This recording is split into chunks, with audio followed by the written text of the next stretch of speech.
গাজীপুরে রাতভর যে আক্রমণ হয়েছে, এই আক্রমণের জন্যই কি বাংলাদেশের সাধারণ শিক্ষার্থীরা 5ই আগস্ট স্বাধীনতার যুদ্ধের ডাক দিয়েছে?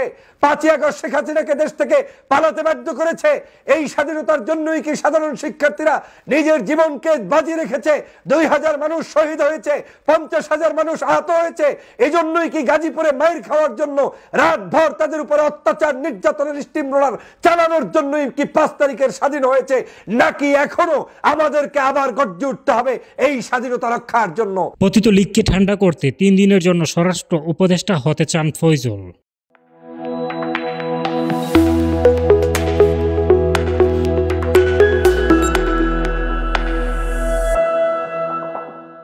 দেশের বর্তমান অস্থিরতার মধ্যে পতিত লীগকে ঠান্ডা করতে 3 দিনের জন্য স্বরাষ্ট্র উপদেষ্টা হতে চান ডক্টর ফয়জুল হক।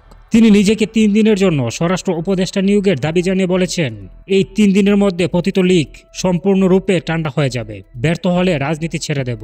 ডক্টর ফয়জুল হক গাজীপুরের সাম্প্রতিক ঘটনার ক্ষোভ প্রকাশ করে বলেন, স্বাধীনতা রক্ষাকারী ছাত্র জনতা বিভৎস অত্যাচারের শিকার হবে, এটা কল্পনাও করা যায় না। আমি দায়িত্ব নিতে চাই, 1 পয়সা বেতন লাগবে না, গাড়ি লাগবে না, অফিস লাগবে না। আমার বাসা হবে নির্যাতিতদের আশ্রয়স্থল, আমার অফিস হবে রাস্তায়, অলিগলিতে, ছাত্র জনতার কটেজে। তিনি আরো বলেন, যে উদ্দেশ্যে 5ই আগস্ট হয়েছিল সে উদ্দেশ্য রক্ষা করতে না পারলে কান ধরে পদত্যাগ করব।